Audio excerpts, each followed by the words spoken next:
do Mato Grosso. Hoje, para nós trabalharmos direito constitucional, ok? Vamos trabalhar direito constitucional. Hoje a nossa aula sobre conceito da Constituição. Você também pode achar nos editais concepções das Constituições. É a mesma coisa, ok? Sem conversa, vamos trabalhar conceito das Constituições. Olha só, o que é importante para você mapear esse ponto da matéria. Primeiro ponto, olha só. Então, você pode achar os conceitos ou concepções de Constituição, ainda mais que a Constituição, por si só, não dá para a gente fazer um conceito único, é um conceito multidisciplinar. Então, eu tenho vários conceitos, várias acepções a respeito de Constituição. 3 conceitos, ou acepções, ou concepções de Constituição se destacam na doutrina, ok? E para poder estudar esses 3 conceitos, como é que cai na prova? Primeiro, eu tenho que saber quem foi o nome do conceito.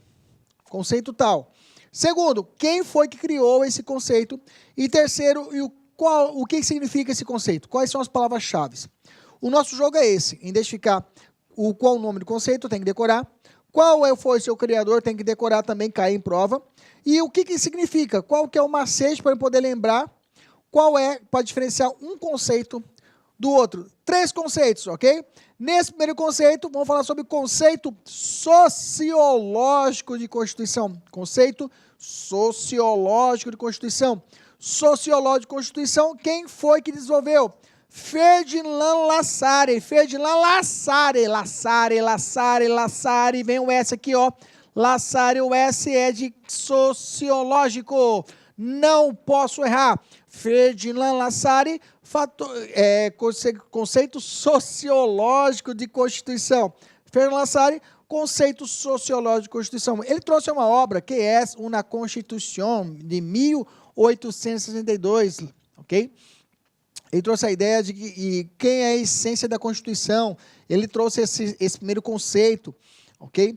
E para Ferdinand Lassalle, Constituição, nada mais, nada menos, ela só se legitima e se representa ou refletisse a Constituição quando ela refletisse de verdade os fatores sociais do poder. Gente, essas palavras são chaves, tá?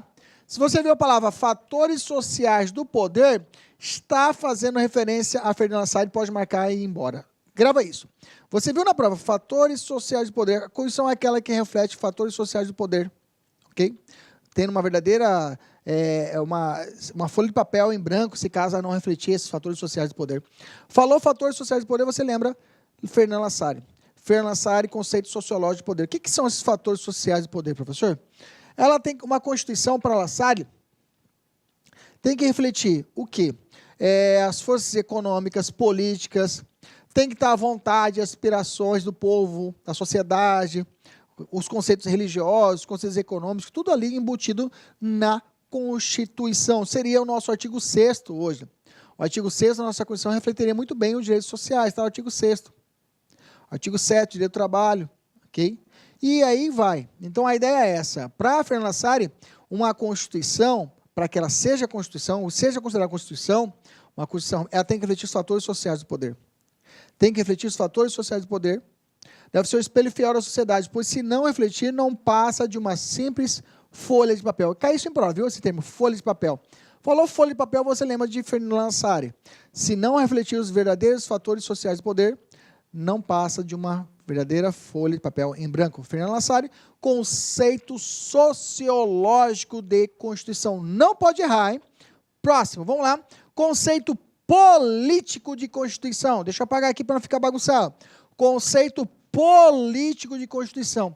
Agora, político. Carl Schmitt, Carl Schmitt, político. Vamos decorar.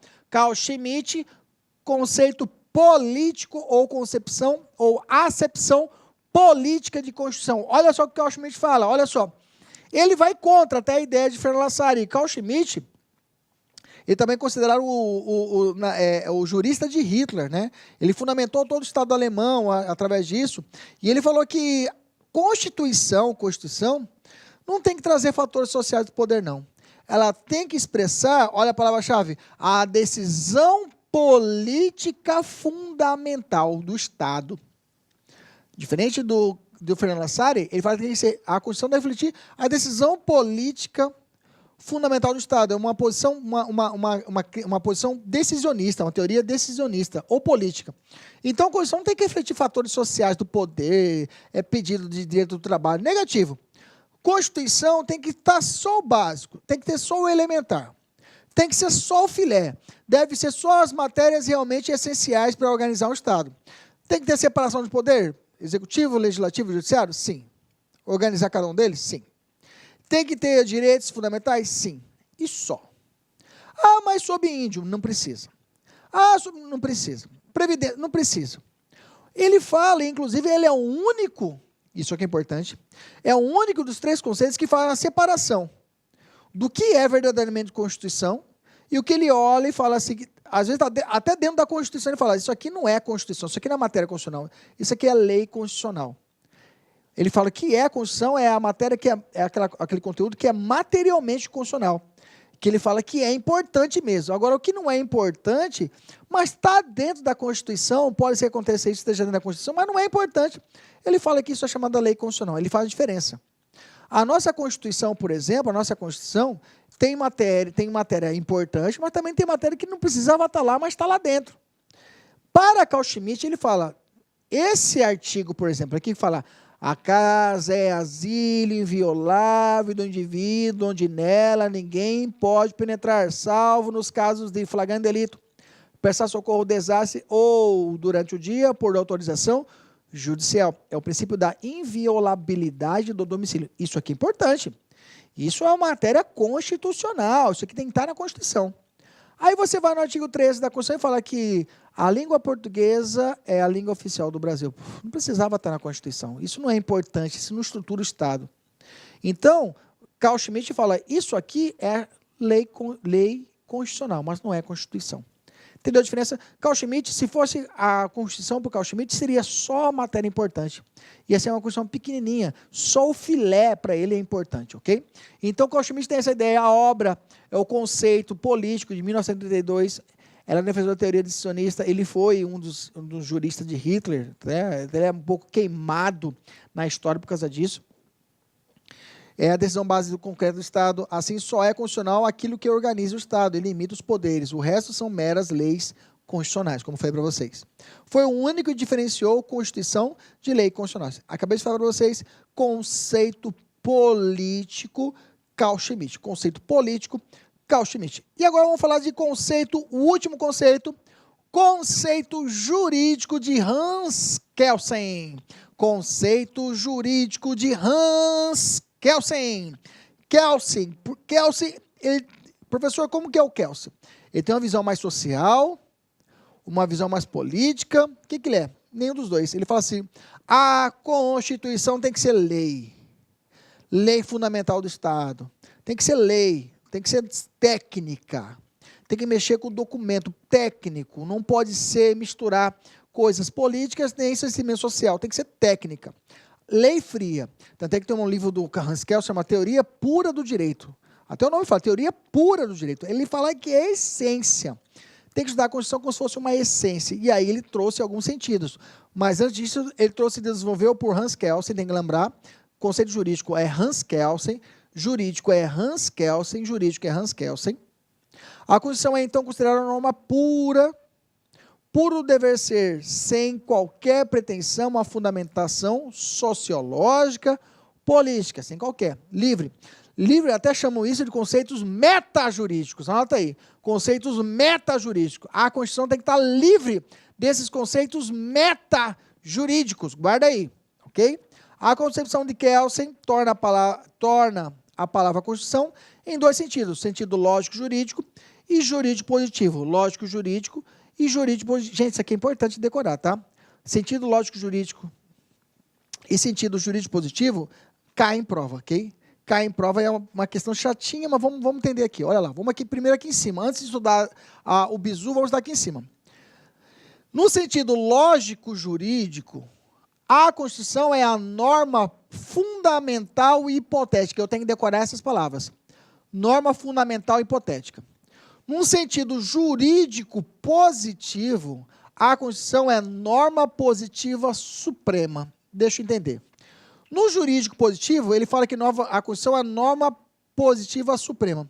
Se eu fosse desenhar uma hierarquia num quartel, por exemplo, quem é o comandante do batalhão é o posto máximo, ok? Depois vem descendo, até chegar ao soldado.